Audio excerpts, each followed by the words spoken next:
The metallic taste of blood filled Sarah Mitchell's mouth as consciousness slowly returned, each heartbeat hammering against her skull like a relentless drum. Her eyelids felt weighted with lead, her limbs unresponsive to her desperate mental commands. The world around her swam in and out of focus, a blur of shadows and indistinct shapes that made no sense. Where am I? The question pierced through the fog of her mind like a shard of glass. As her vision gradually cleared, Sarah found herself lying on cold concrete, surrounded by towering walls of shipping containers. The acrid smell of salt water and diesel fuel filled her nostrils, telling her she was somewhere near the harbor. Above her, seagulls circled ominously, their harsh cries echoing off the metal walls. Sarah struggled to sit up, her muscles protesting with every movement. Her designer dress was torn and stained, her carefully styled hair disheveled and matted with something she didn't want to identify. Fragments of memory flickered through her mind like broken film strips. Her mother's funeral, the reading of the will, dinner with Marcus, and then nothing. The sound of approaching footsteps made her freeze. She pressed herself against the cold metal of a container, her heart racing as two figures emerged from behind a stack of crates. Even through her blurred vision, she could make out their silhouettes, a tall man in an expensive suit and a woman with flowing red hair. "Are you certain no one followed us here?" The woman's voice carried clearly in the still air, tinged with nervous energy. "Relax, Vivian, I've planned this perfectly," came the familiar baritone that made Sarah's blood run cold. "Who would think to look for my dear wife in a place like this?" Marcus. The name hit her like a physical blow. Her own husband, the man who had held her as she grieved her mother's passing just days ago, was standing mere yards away discussing her fate as if she were already dead. But what if she regains consciousness? Vivian pressed, her stiletto heels clicking against the concrete as she paced. What if someone finds her?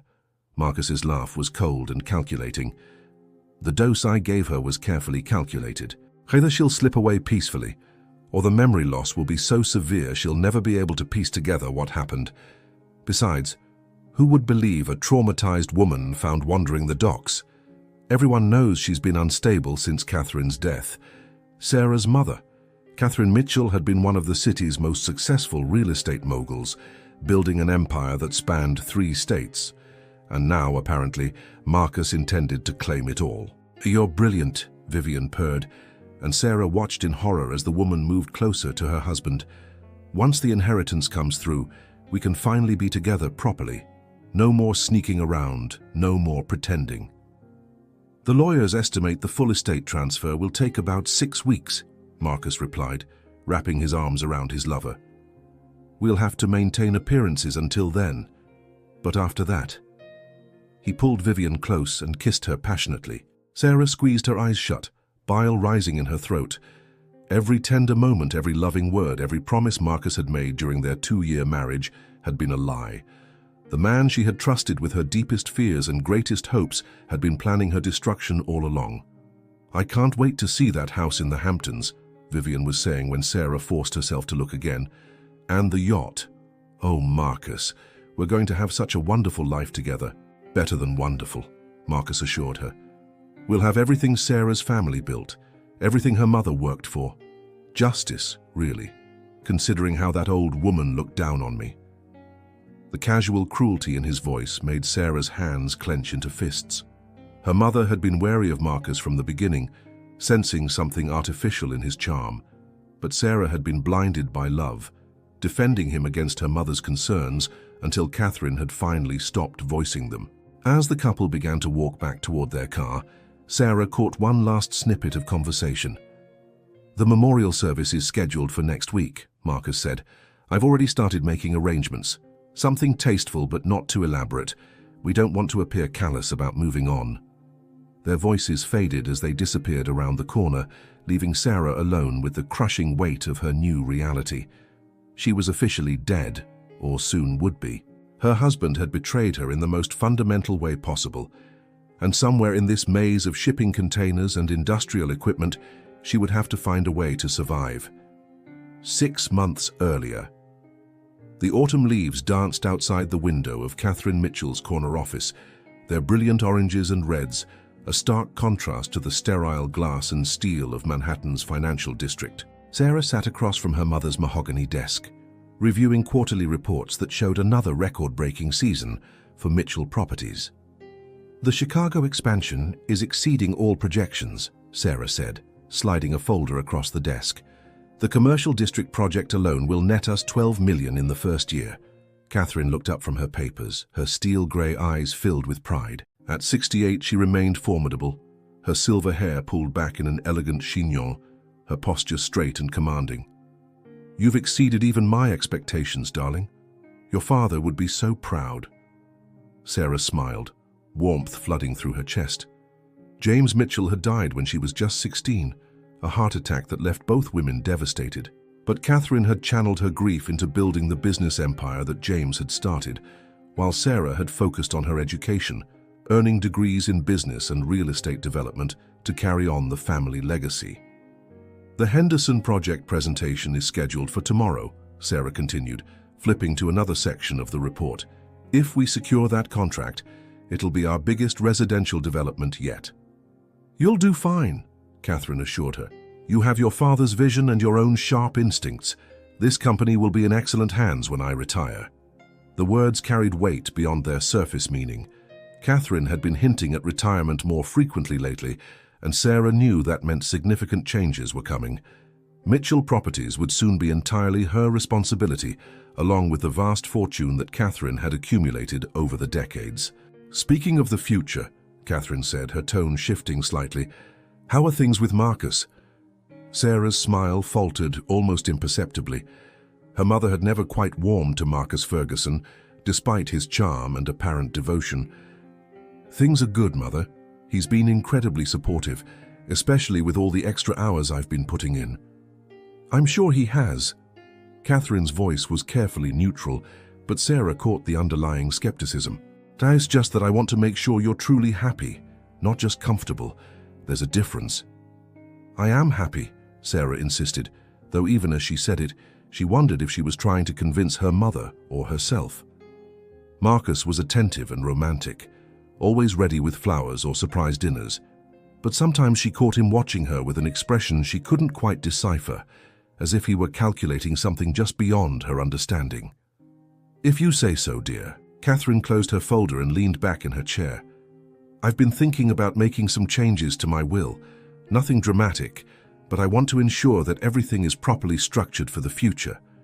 A chill ran down Sarah's spine, though she couldn't explain why. "Mother, you're in perfect health. There's no need to rush into anything." "I'm being practical, not morbid," Catherine replied with a slight smile. "I want everything to be crystal clear. This company, this fortune, it's your inheritance, Sarah. I've built it all for you, and I want to make sure it stays in the right hands." That evening, Sarah found herself staring out the window of the penthouse apartment she shared with Marcus in the Upper East Side. The city sprawled below them, millions of lights twinkling like earthbound stars. She should have felt on top of the world, successful career, loving husband, secure future. So why did she feel this strange undercurrent of unease? Marcus emerged from the kitchen, carrying 2 glasses of wine, his handsome face lit by the soft glow of the city lights.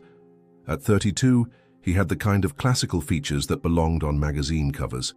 Strong jaw, piercing blue eyes, and thick dark hair that he wore slightly tousled in a way that suggested casual perfection. "You look deep in thought," he said, settling beside her on the leather sofa and handing her a glass. "Rough day at the office?" "Not rough, just intense. Mother's talking about retirement again and making changes to her will." Sarah took a sip of the wine, noting its expensive vintage. Marcus had impeccable taste, something that had initially impressed her, but now sometimes struck her as almost too perfect. "That makes sense," Marcus replied smoothly. "She's built an incredible legacy. She must want to ensure it's protected." Something in his tone made Sarah look at him more closely. "What do you mean protected?" "Just that she's worked so hard to build Mitchell Properties. She'll want to make sure it stays strong for future generations." His smile was warm and reassuring, but Sarah caught something else in his eyes, a flicker of something that might have been hunger. "Future generations," Sarah repeated softly. They had talked about children, of course, but always in vague terms. someday plans that never seemed to materialize into concrete discussions. "Marcus, do you ever think about what we really want from life?" "I think about it all the time," he said, moving closer and wrapping an arm around her shoulders. "I want us to be happy, to build something beautiful together, and I want to support you in carrying on your family's work." The words were right, perfectly calibrated to what she wanted to hear. But as Marcus kissed her temple and murmured sweet reassurances, Sarah couldn't shake the feeling that she was missing something crucial, something hidden just beneath the surface of their seemingly perfect life. Outside, the city continued its relentless pulse, unaware that in one penthouse apartment, the first hairline cracks were beginning to appear in what had seemed like an unbreakable foundation. The change in Marcus began so subtly that Sarah almost convinced herself she was imagining it. It started 3 weeks after Catherine's funeral, small shifts in behavior that she attributed to grief and stress. He would spend longer hours at his architectural firm, coming home distracted and distant. His kisses became perfunctory. His conversations focused more on practical matters than the intimate exchanges they had once shared. "So you seem a million miles away lately," Sarah said one evening, as they sat at their dining table, barely touching the gourmet meal Marcus had ordered from their favorite restaurant. The gesture had once been romantic. Now it felt mechanical, as if he were going through the motions of being a caring husband. Marcus looked up from his phone, where he had been scrolling through emails. "Sorry, darling, the Riverside project is demanding more attention than I anticipated. The clients are particular." Sarah studied his face, noting the tension around his eyes and the way he avoided direct eye contact. "Maybe you should take some time off. We both should. We could go to the beach house, or take that trip to Europe we've been talking about." "Not right now," he replied quickly. "Too quickly. With your mother's estate still being settled, this isn't the time for either of us to be absent from our responsibilities." The mention of her mother's estate made Sarah's stomach tighten. The legal proceedings were more complex than expected, with Catherine's vast holdings requiring careful evaluation and transfer. Sarah's inheritance would be substantial, enough to set her up for several lifetimes, but the process was taking months rather than weeks. "The lawyers said it could be another 6 weeks before everything is finalized," Sarah said, watching Marcus carefully. "But that doesn't mean we can't take a few days away." Marcus set down his fork and reached across the table to take her hand. His touch was warm, but somehow felt rehearsed. "I just want everything to be perfect for us, Sarah. Once the estate is settled, we can plan our future properly. Maybe start thinking seriously about expanding our family." The words should have thrilled her, but instead, they sent a chill through her veins. There was something in Marcus's voice, a calculated quality that reminded her uncomfortably of how he spoke to difficult clients. That night, Sarah lay awake listening to Marcus's steady breathing beside her. Sleep eluded her as fragments of conversations and observations from the past few weeks swirled through her mind. The way he had been asking detailed questions about the estate proceedings. The phone calls he would take in another room, speaking in hushed tones. The unfamiliar scent she had noticed on his clothes. Not his cologne, but something floral and feminine. "Stop it," she told herself. "You're being paranoid. Grief makes people behave differently." But as the days passed, Sarah couldn't shake the growing certainty that something fundamental had changed in her marriage. Marcus's absences became more frequent and less well explained. He would claim to be working late, but when Sarah called his office, his assistant would say he had left hours earlier. When she mentioned these discrepancies, he would grow defensive, accusing her of being suspicious and controlling. "I'm not trying to control you," Sarah protested during one particularly tense conversation. "I'm worried about you, about us. We used to talk about everything, and now I feel like I'm living with a stranger." Marcus's expression softened, and for a moment she glimpsed the man she had fallen in love with. "You're right. I've been distant, and I'm sorry. It's just that there's a lot of pressure right now, both professionally and personally. Losing Catherine, dealing with the estate, it's all been overwhelming." He pulled her into his arms, and Sarah allowed herself to relax against his chest. This was more like the Marcus she knew, tender and apologetic. Perhaps she really had been overthinking things. "I have an idea," Marcus murmured into her hair. "Why don't we have a quiet dinner tomorrow night? Just the two of us. No phones, no work talk. We can reconnect." Sarah smiled for the first time in days. That sounds perfect. But even as she agreed, a small voice in the back of her mind whispered warnings she wasn't ready to hear. In her eagerness to restore harmony to their relationship, Sarah failed to notice that Marcus's embrace felt more like a trap than a comfort, or that his smile, when she couldn't see it, held all the warmth of winter steel. The next evening arrived with promise. Marcus had made reservations at Chez Laurent, the intimate French restaurant where they had celebrated their first anniversary. Sarah chose her outfit carefully, a deep blue dress that Marcus had always complimented, and took extra care with her makeup and hair. Perhaps this evening would mark the beginning of healing the growing rift between them. Marcus seemed more like himself as they were seated at their usual corner table, the one with flickering candles and a view of the restaurant's garden. He ordered a bottle of wine they had shared on special occasions, and his conversation was attentive and engaging. "I've been thinking about what you said," he began as their appetizers arrived, "about taking time away together. Maybe we should plan something after the estate is fully settled." "I'd love that," Sarah replied, feeling hopeful for the first time in weeks. "Where would you want to go?" "Somewhere tropical. The Caribbean, maybe. We could rent a villa, just disappear from the world for a while." His eyes held a warmth that reminded her of their early courtship days. As the evening progressed, Sarah felt the knots of tension in her shoulders beginning to loosen.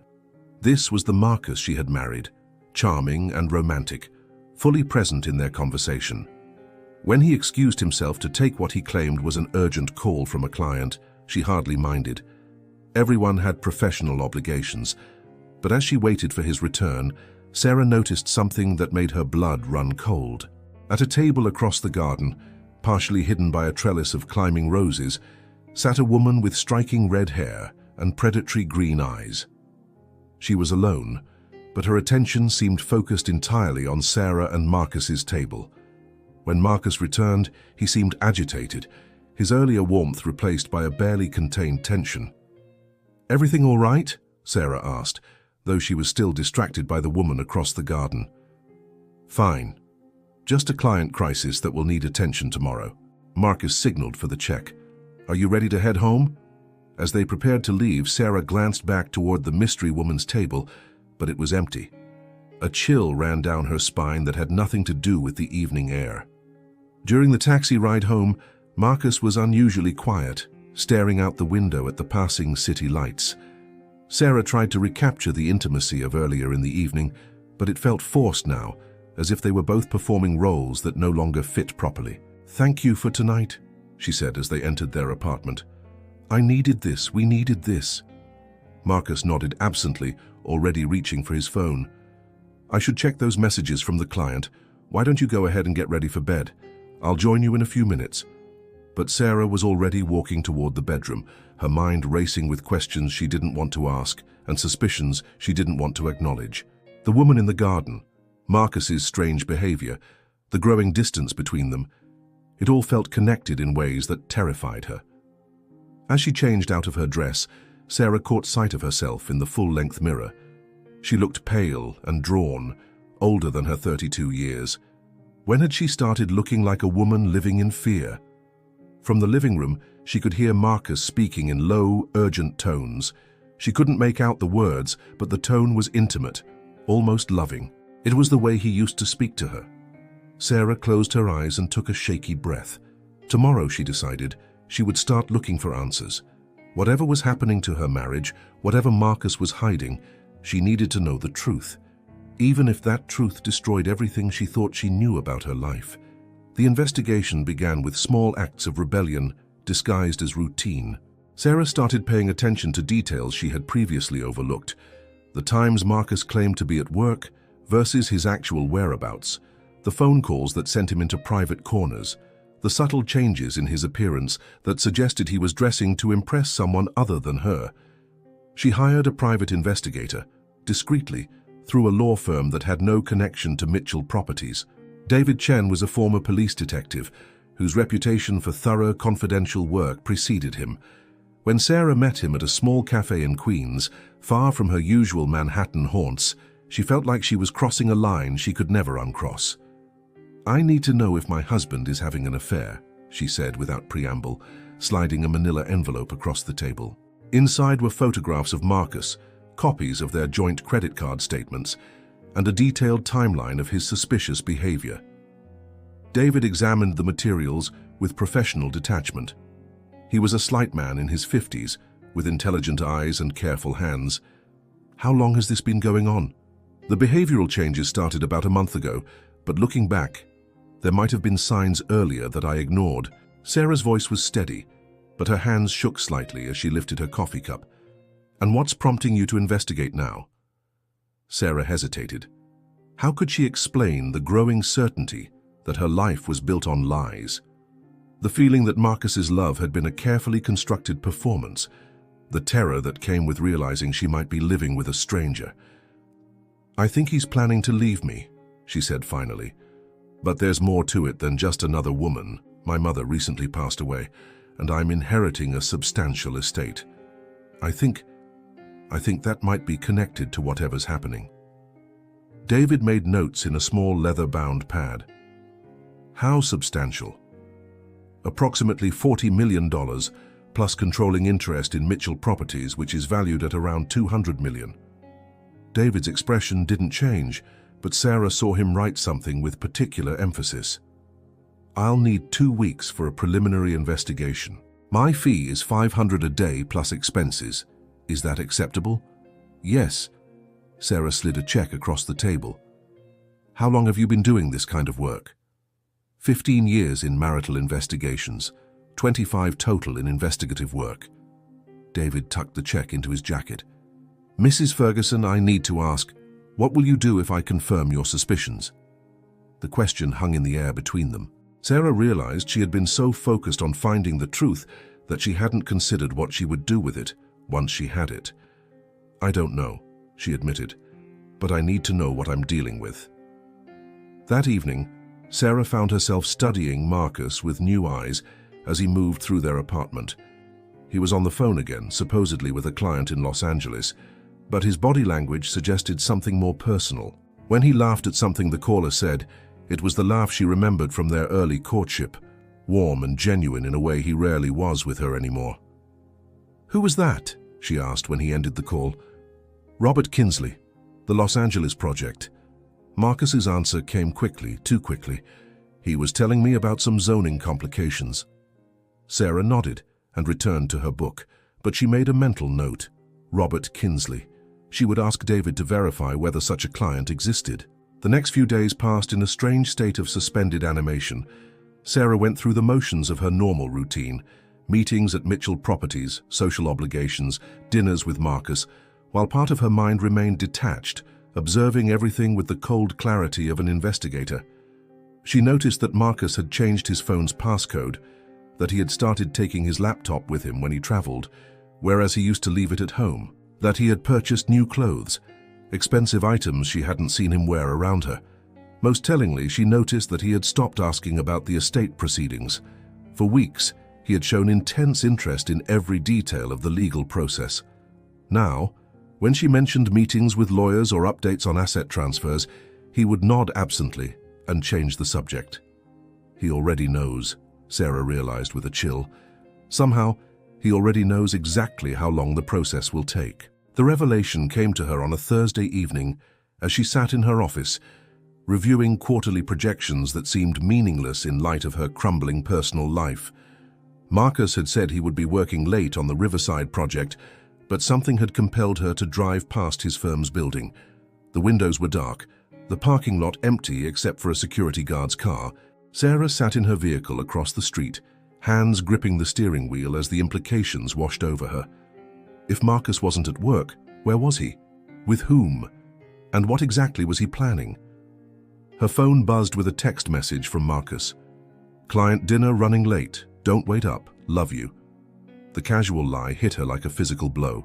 She stared at the message until the words blurred, then carefully typed back, "No problem. Sleep well." 2 days later, David Chen called. "We need to meet," he said without preamble. "Can you be at the same cafe in an hour?" Sarah's heart hammered as she made excuses to leave work early. The drive to Queens felt like it took forever, traffic moving in slow motion while her mind raced through possibilities. David was already seated when she arrived, a thick folder on the table before him. His expression was grim. "I'm afraid your suspicions were correct," he began. "Your husband is having an affair with a woman named Vivian Cross. She's a real estate broker, age 28, works for Crawford and Associates." Sarah's vision grayed around the edges. Hearing the confirmation was somehow worse than suspecting it. "There's more," David continued. "They've been involved for approximately 8 months, which means the relationship began well before your mother's death. They meet regularly at the Meridian Hotel downtown, and they've taken 2 trips together to Chicago and Miami, while you thought he was traveling for business." 8 months. Sarah tried to process the timeline. 8 months of lies, of performance, of Marcus coming home to her after being with another woman. "The financial investigation revealed some concerning patterns," David went on. "Your husband has been making inquiries about divorce law in New York, specifically regarding inheritances received during marriage. He's also been researching the timeline for estate settlements." "He's been planning this," Sarah whispered. "It appears so, but there's something else, something more serious." David's voice took on a different quality, almost protective. "Mrs. Ferguson, I think you may be in danger." The words didn't make sense at first. "Danger? What do you mean?" David opened his folder and spread out photographs, documents, printouts of internet searches. "Your husband has been researching more than just divorce law. He's been looking into life insurance policies, accidental death benefits, and—" David hesitated. "Untraceable toxins." The cafe seemed to tilt around Sarah. "You think he wants to kill me?" "I think he's exploring his options. The timing is suspicious. He begins the affair. Your mother dies, leaving you a massive inheritance, and suddenly he's researching ways to eliminate you that wouldn't be traced back to him." Sarah stared at the evidence spread across the table. Internet search histories showing queries about natural-looking poisons and heart attack drugs, insurance documents that Marcus had accessed without her knowledge, financial projections that calculated her net worth after the estate settlement. "What should I do?" she asked, surprised by how calm her voice sounded. "First, you need to secure your safety. Don't eat or drink anything your husband prepares. Change your locks, your passwords, your routine. Then we need to gather more evidence. If he's planning what I think he's planning, we need to catch him in the act." As Sarah drove home that evening, her mind felt strangely clear. The uncertainty was gone, replaced by the cold knowledge of exactly what she was facing. Marcus didn't love her, had probably never loved her. She was nothing more than an obstacle standing between him and a fortune. But she was still alive, still aware, still capable of fighting back. Marcus was waiting when she arrived home, a glass of wine already poured for her on the kitchen counter. "You look tired," he said, moving to embrace her. "Rough day?" Sarah allowed the hug, noting how different it felt now that she knew the truth. His touch, once comforting, now felt predatory. "Long day," she agreed, eyeing the wine glass. "What's the occasion?" "No occasion, I just thought you might need to relax." Marcus's smile was warm and solicitous, the perfect concerned husband. "Thank you, but I think I'll just have some water," Sarah said, moving past him toward the refrigerator. "I have an early meeting tomorrow." She saw something flicker across his expression. Disappointment, frustration. But it was gone so quickly she might have imagined it. "Of course," Marcus said smoothly. "I'll save it for another time."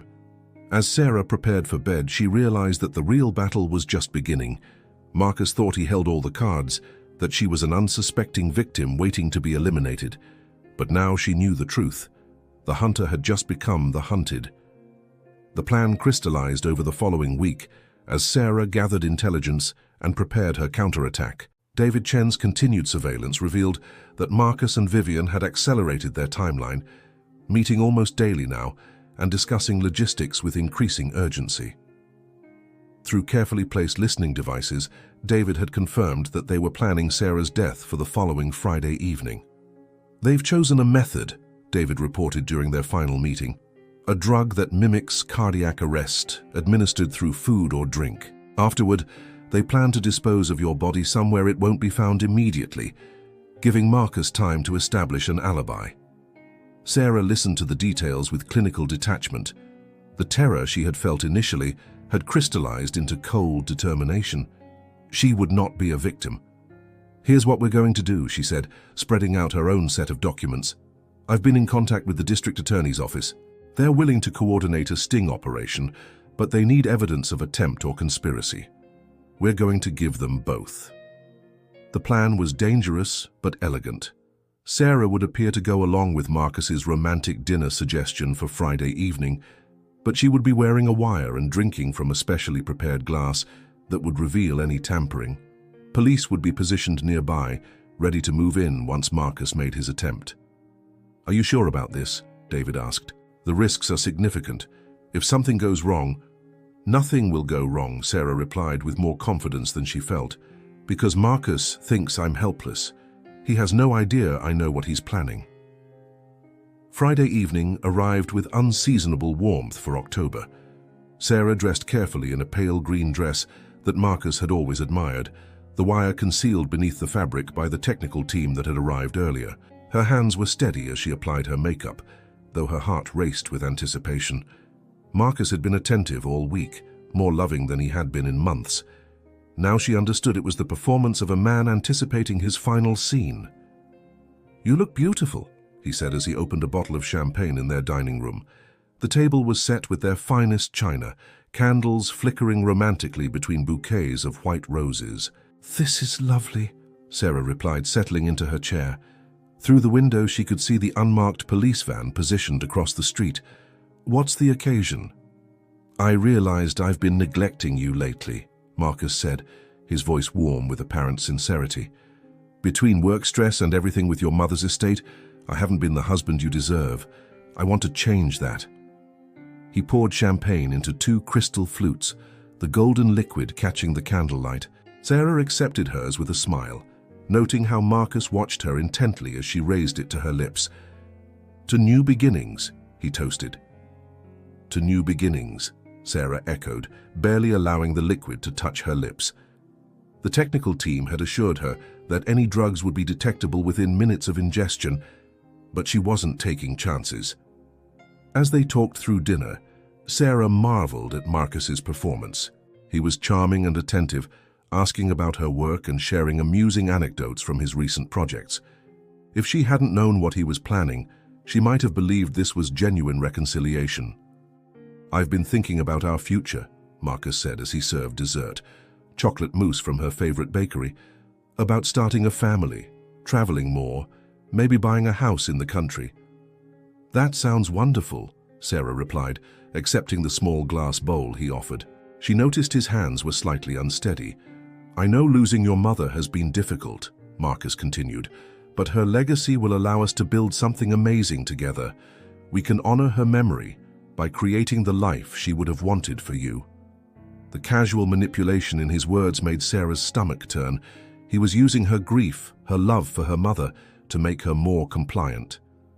"She would have wanted me to be happy," Sarah agreed, stirring the mousse absently. "She always worried that I worked too hard, didn't enjoy life enough." "Exactly." Marcus's smile was radiant, "which is why I think we should make some changes, starting tonight." He raised his champagne flute again, and Sarah noticed a slight tremor in his hand. Was he nervous, excited, or was he simply eager to get this over with? "To happiness," he said. Sarah lifted her own glass, but as she did, she deliberately knocked over the small vase of roses at her elbow. Water and flowers spilled across the table, soaking the tablecloth and splashing onto her dress. "Oh no," she exclaimed, jumping up. "I'm so clumsy. Let me clean this up." In the confusion of dabbing at the spilled water and gathering scattered roses, Sarah managed to switch her glass with one from the kitchen counter. When she returned to the table, Marcus was watching her with barely concealed impatience. "Don't worry about the mess," he said. "The cleaning service can handle it tomorrow." "You're right." Sarah settled back into her chair and lifted what she hoped was the clean glass. "Now where were we?" "To happiness," Marcus repeated, and this time they both drank deeply. For the next 20 minutes, they continued their conversation while Sarah waited for Marcus to reveal his hand. She was beginning to wonder if the intelligence had been wrong, when she noticed Marcus checking his watch for the third time in 5 minutes. "Feeling tired?" he asked casually. "You look a bit pale." "Actually, I am feeling strange," Sarah replied, following the script she had rehearsed. "A little dizzy. Maybe I should lie down." Marcus was instantly solicitous, helping her to the living room sofa and covering her with a cashmere throw. "Just rest," he murmured. "I'll take care of everything." As Sarah pretended to grow drowsier, Marcus became increasingly animated. He made a phone call, to Vivian, she assumed, speaking in low, excited tones.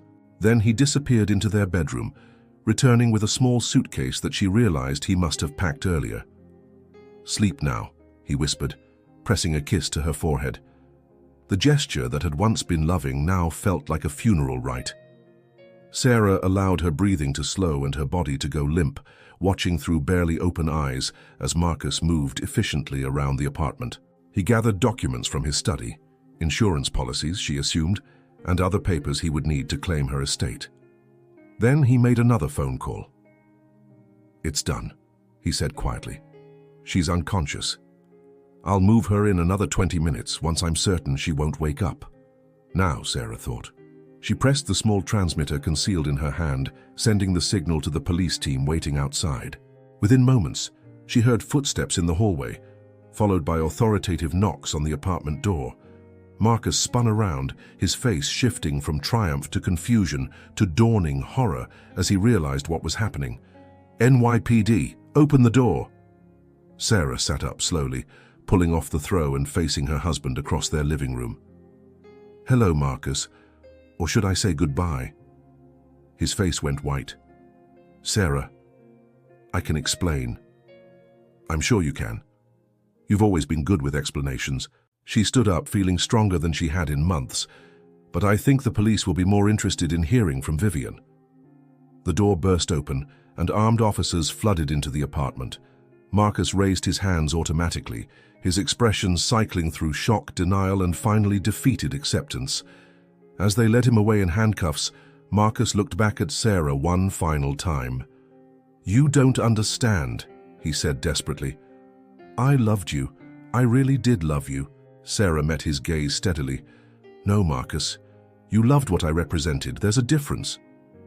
The door closed behind him with a finality that echoed through the apartment. Sarah stood alone among the remnants of their romantic dinner, the spilled roses, the flickering candles, the champagne glasses that told the story of a marriage built on lies. 3 months later, Sarah found herself in an unexpected place, volunteering at a women's shelter in Brooklyn.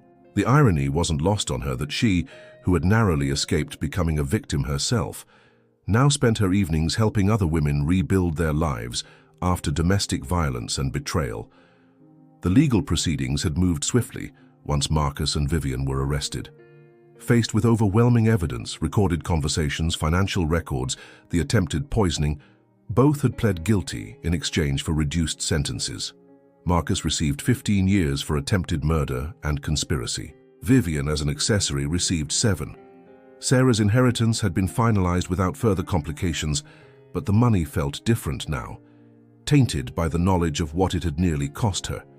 She found herself giving more away, funding organizations that supported survivors of domestic violence and abuse. "Mrs. Mitchell," a soft voice interrupted her thoughts as she organized donated clothing in the shelter's storage room. Sarah looked up to see Maria Santos, a young woman who had arrived at the shelter 2 weeks ago with her 5-year-old daughter. Maria's husband had been controlling and violent, isolating her from family and friends before his abuse escalated to life-threatening levels. "Please, call me Sarah," she replied, smiling at the woman whose courage reminded her of her own journey. "How are you settling in?"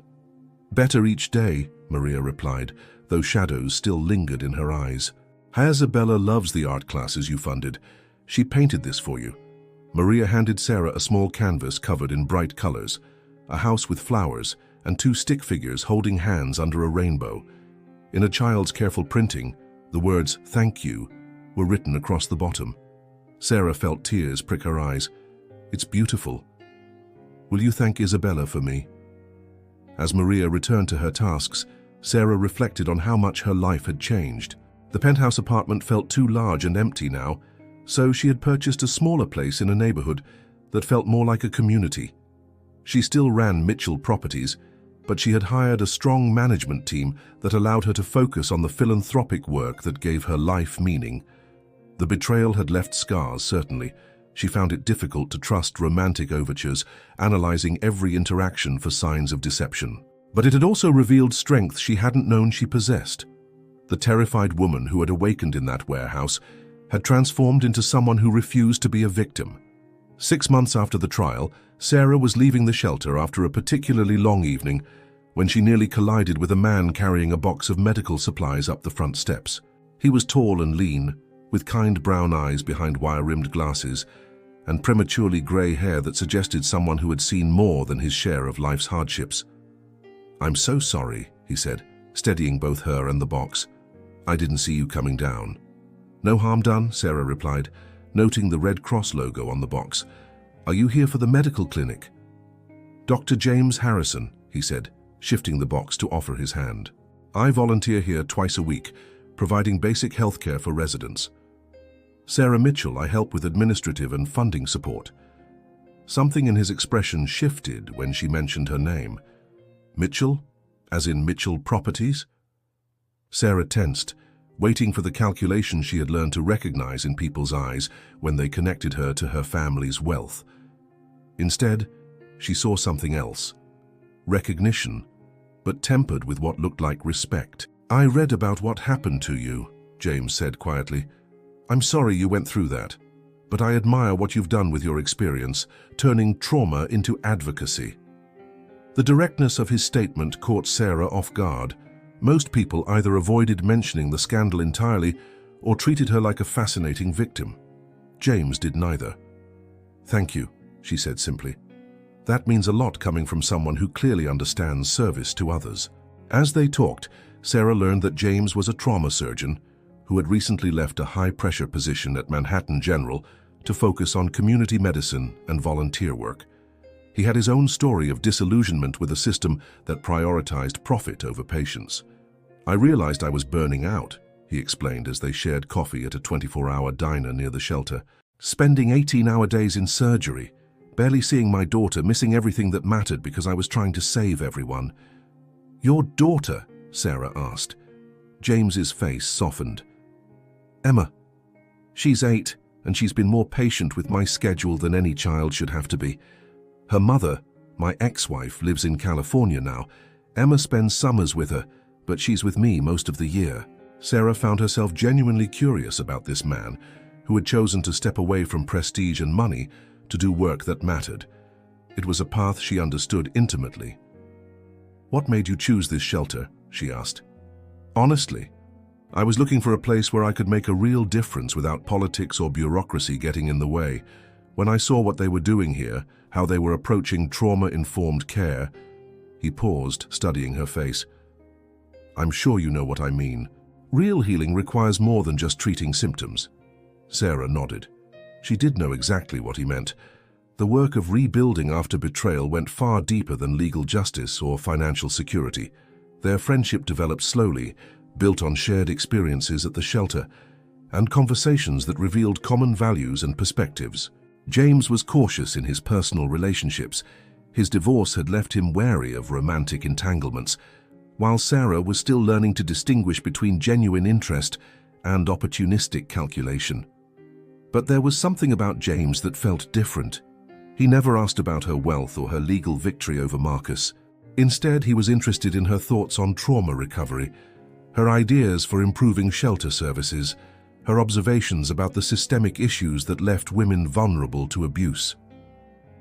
"You have insights that come from experience," he told her one evening, as they reviewed proposals for expanded mental health services. "The board listens to you in a way they don't listen to others." "Being nearly murdered tends to give one's opinions extra weight," Sarah replied dryly. James looked at her seriously. "It's not just that. You understand what these women need because you've walked a similar path. But more than that, you've figured out how to transform trauma into strength.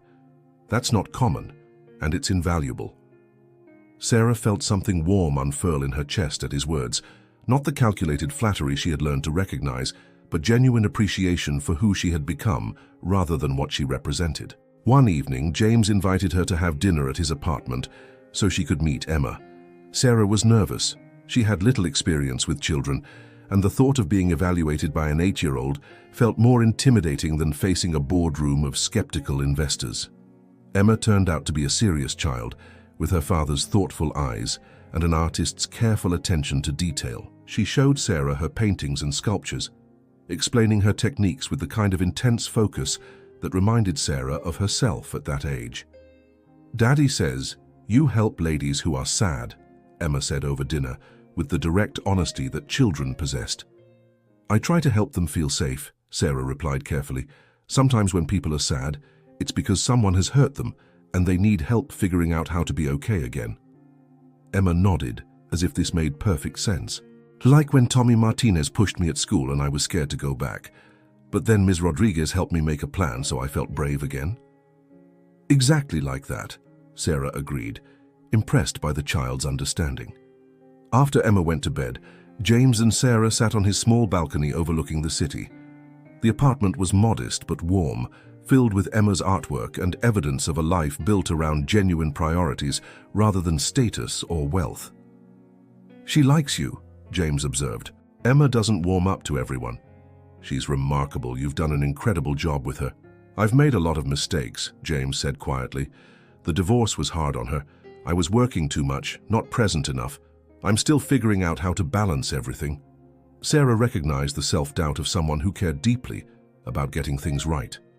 It was so different from Marcus's casual confidence, his assumption that charm could substitute for genuine consideration. "From what I can see, you're putting her first now. That matters more than being perfect." James turned to look at her, and Sarah felt something shift between them. A recognition, a possibility that hadn't been there before. "Sarah," he began, then stopped. "I don't want to complicate things between us, especially with all the work we're doing together. But I need you to know that I care about you. Not because of who your family was or what you survived, but because of who you are now." Sarah felt her heart rate increase, but it was anticipation rather than fear. "James, you don't have to respond," he said quickly. "I just wanted you to know. And if you ever want to explore what that might mean, I'm here. But I'll understand if you're not ready for that, or if you don't feel the same way." Sarah looked at this man who had just offered her something Marcus never had: choice without pressure, honesty without manipulation, respect without expectation. "I care about you too," she said quietly, "but you're right that I'm not sure I'm ready. I'm still learning how to trust my own judgment about people." James nodded, understanding. "Take all the time you need. I'm not going anywhere." It took another 6 months before Sarah was ready to risk her heart again. The relationship developed naturally, built on friendship and shared work rather than grand romantic gestures. James never pressed for more than she was comfortable giving, and Sarah found herself gradually letting down the defenses she had built after Marcus's betrayal. The first time James kissed her, it was after a particularly difficult evening at the shelter when a woman had arrived with injuries so severe that Sarah had struggled to maintain her composure. James had found her in the supply closet, trying to process her anger and helplessness. "It never gets easier," he had said simply, "seeing what people do to each other, but that's why the work matters." When Sarah looked up at him with tears in her eyes, he had gently cupped her face in his hands and kissed her with a tenderness that felt like coming home. Unlike the passionate intensity of her early relationship with Marcus, what grew between Sarah and James was steady and deep. They talked about everything: their fears, their dreams, their past mistakes, and their hopes for the future. James never tried to rescue or fix her. Instead, he supported her own strength and decision-making. "I love that you're not trying to save me," Sarah told him one evening as they walked through Central Park with Emma, who was chasing pigeons with infectious joy. "You saved yourself," James replied. "I'm just grateful to be along for what comes next." The proposal came a year later, not with a grand gesture, but during an ordinary moment that felt perfect in its simplicity. They were cooking dinner together in James's kitchen, while Emma did homework at the table, all three of them moving around each other with the easy familiarity of family. "Sarah," James said suddenly, putting down the wooden spoon he had been using to stir sauce. "Will you marry me?" Emma looked up from her math worksheet with interest rather than surprise, as if she had been expecting this question. "Do you have a ring?" Emma asked seriously. James laughed, pulling a simple platinum band from his pocket. "I do, actually. I've been carrying it around for 2 weeks, waiting for the right moment." Sarah looked at the ring, elegant in its simplicity, chosen with thought rather than ostentation, and then at James's face, which showed love and hope and just a touch of nervousness. "Yes," she said, and Emma cheered as if her team had scored a winning goal. The wedding took place 2 years after Marcus's conviction, in the garden behind the women's shelter, where Sarah and James had met. It was a small ceremony, attended by shelter residents and staff, James's medical colleagues, and the few family members and friends who had supported Sarah through her darkest period. Emma served as both flower girl and ring bearer, taking her responsibilities seriously as she scattered rose petals along the makeshift aisle. Maria Santos, who had graduated from the Shelters program and was now working as a victim advocate, read a poem about second chances and new beginnings. Sarah wore her mother's pearls and a simple white dress that she had chosen because it made her feel like herself rather than trying to fulfill anyone else's vision of what a bride should be. James looked handsome in a dark suit, but more importantly, he looked happy. Not the performed happiness she now recognized from her first marriage, but the quiet contentment of someone who had found exactly what he was looking for. As they exchanged vows they had written themselves, Sarah reflected on the journey that had brought her to this moment.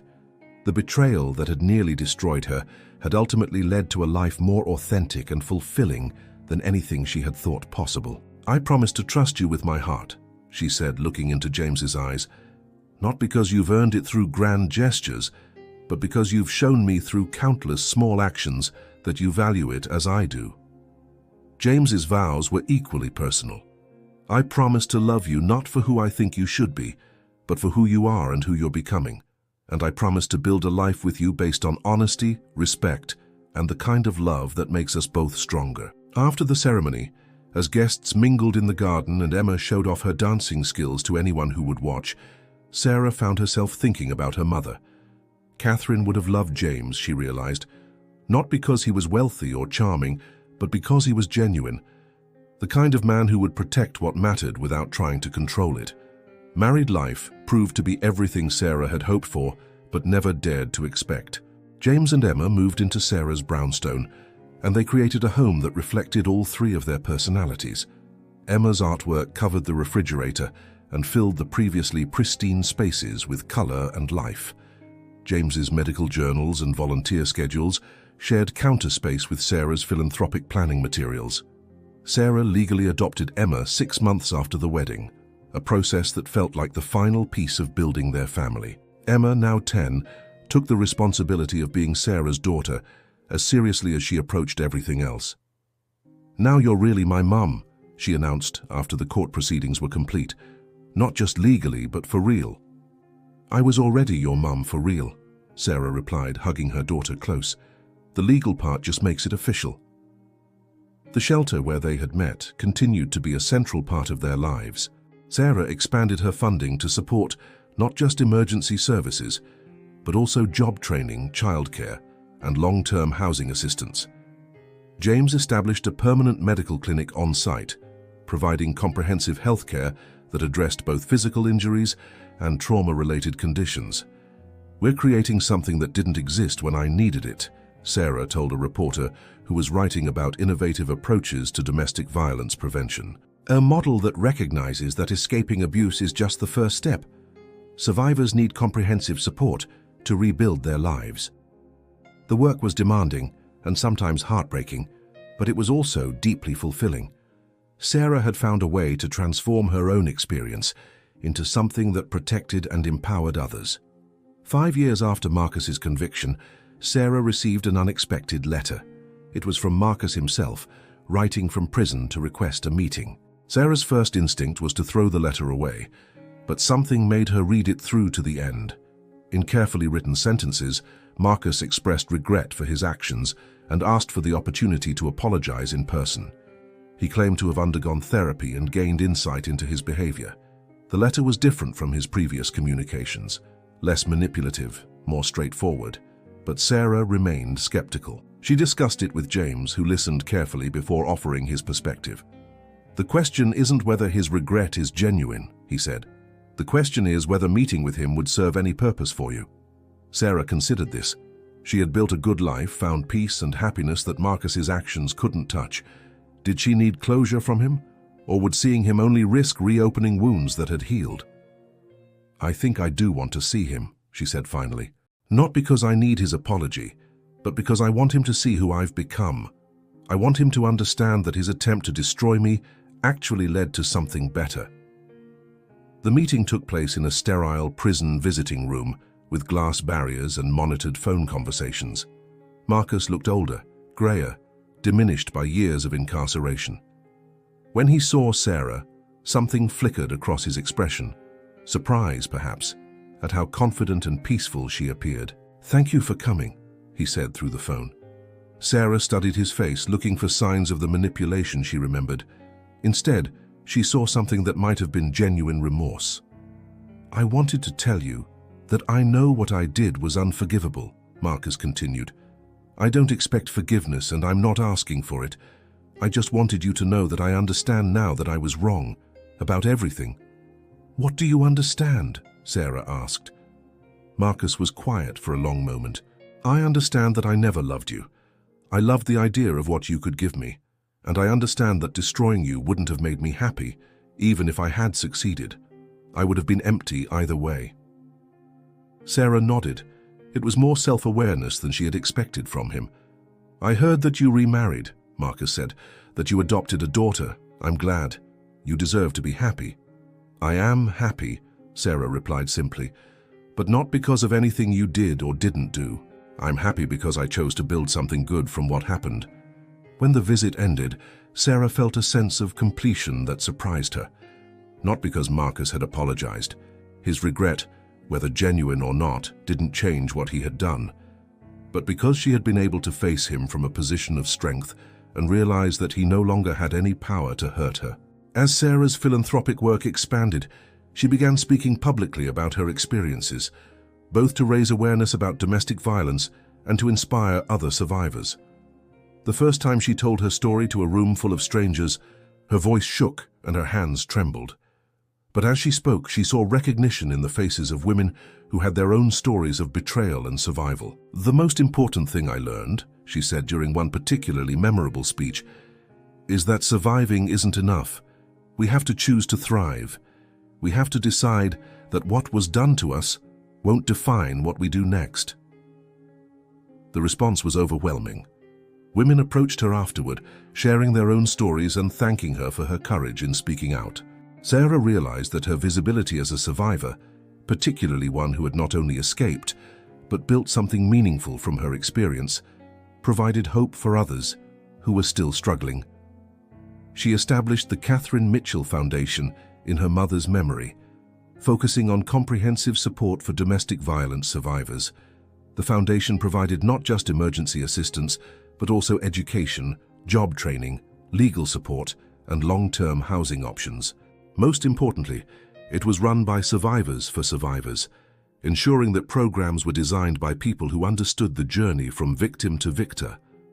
Emma, now 13, and showing signs of inheriting both her adoptive parents' compassionate natures, often helped with foundation events. She had grown up understanding that their family's comfortable life came with responsibilities to others, and she approached charity work with the same serious attention she brought to everything else. "I want to be a doctor like Dad and help people like you do, Mom," she announced one evening over dinner. "But I want to specialize in helping kids whose families are complicated." Sarah and James exchanged glances over Emma's head. Their daughter had somehow inherited wisdom that took most people decades to develop. 10 years after her escape from Marcus's trap, Sarah stood in the conference room of Mitchell Properties, addressing the company's board of directors. At 42, she had grown into her role as CEO, balancing commercial success with social responsibility in ways that would have made her mother proud. "The Riverside Development Project will include 20% affordable housing units," she announced, with dedicated support services for residents who are domestic violence survivors. There were some grumbles from board members who worried about profit margins, but Sarah had long since learned to balance idealism with business acumen. The affordable housing would be subsidized by the foundation, and the entire development would serve as a model for trauma-informed design in residential construction.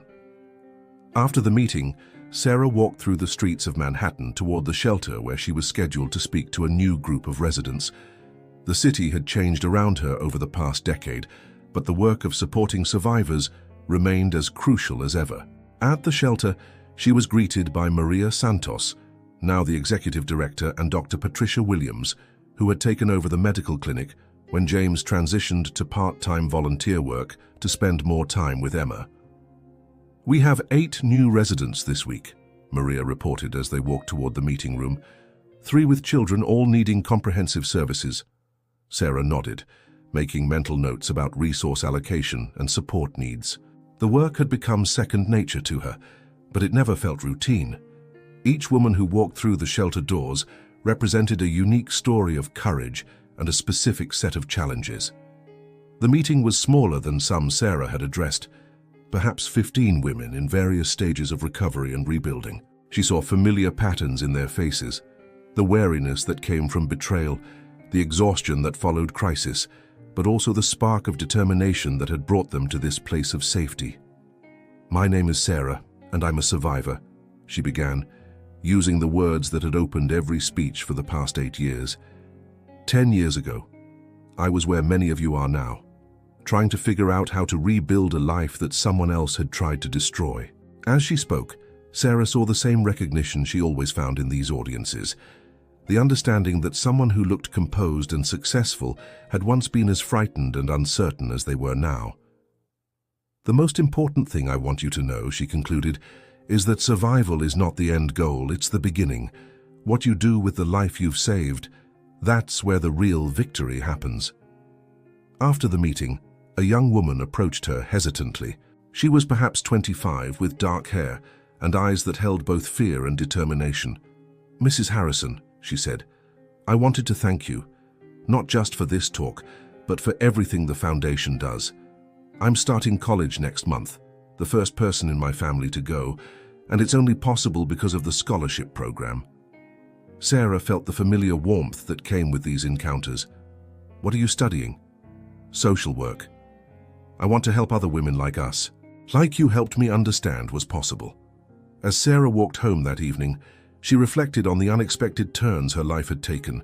The betrayal that had nearly destroyed her had ultimately led to a purpose she could never have imagined. She had found love again, built a family, and created work that gave meaning to every day. Emma's high school graduation fell on a perfect spring day, with cherry blossoms in bloom around the school's courtyard, and a warm breeze carrying the promise of summer. At 18, Emma had grown into a remarkable young woman, intelligent, compassionate, and determined to make a difference in the world.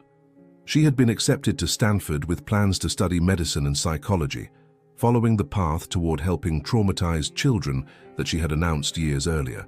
"I can't believe she's grown up so fast," James murmured to Sarah as they watched Emma receive various academic awards. "She's going to change the world," Sarah replied, feeling a pride so profound it brought tears to her eyes. After the ceremony, as families gathered for photos and celebrations, Sarah found herself surrounded by the extended community they had built over the years. Maria Santos was there with her daughter Isabella, now a college sophomore studying business with plans to join the foundation after graduation. Dr. Williams brought her twin sons, who had grown up volunteering at shelter events. Even some of the women Sarah had spoken to years ago had come to celebrate Emma's achievement, bringing their own children and success stories. "Speech!" someone called out, and soon the entire group was chanting for Sarah to say something. Sarah looked around at the faces gathered around her, her chosen family, built not through blood or circumstance, but through shared values and mutual support. Emma stood beside her in her graduation gown, radiant with accomplishment and possibility. James smiled at her with the same steady love that had sustained them through a decade of marriage. "I was thinking today about how unpredictable life is," Sarah began, her voice carrying easily across the courtyard. 15 years ago, if someone had told me that betrayal and near death would lead to the best parts of my life, I would have thought they were crazy. Murmurs of agreement rippled through the group. Many of them had similar stories of transformation born from trauma. But I've learned that happiness isn't about avoiding difficulties. It's about what we choose to build from whatever life gives us. Some of you know my story. You know that I nearly didn't survive the worst thing that ever happened to me. But surviving wasn't enough. I had to decide what to do with the life I had saved. She reached for Emma's hand and James's, feeling the solid reality of their love anchor her. I chose to build this, all of this family, this work, this community of people who refuse to let trauma have the last word. And watching Emma graduate today, knowing that she's going into the world with the tools to help others heal, that feels like the greatest victory of all. The applause was warm and sustained, but Sarah barely heard it. She was thinking about her mother, wishing Catherine could see what had grown from the seed she had planted. She was thinking about Marcus, locked away, but hopefully finding his own path toward redemption. She was thinking about all the women who were still trapped in situations like the one she had escaped, and all the women who had found their way to freedom and were building new lives. Most of all, she was thinking about the morning she had awakened in that warehouse, broken and terrified but still alive. That woman could never have imagined standing here now, surrounded by love and purpose, having transformed her worst nightmare into her greatest strength. As the sun set over the graduation celebration, painting the sky in brilliant oranges and pinks, Sarah Harrison, née Mitchell, survivor, mother, wife, advocate, looked toward the future with gratitude for the journey that had brought her home to herself. The betrayal that was meant to end her story had actually been its beginning, and this beginning, built on honesty and courage and love that had been tested and proven true, promised to last forever.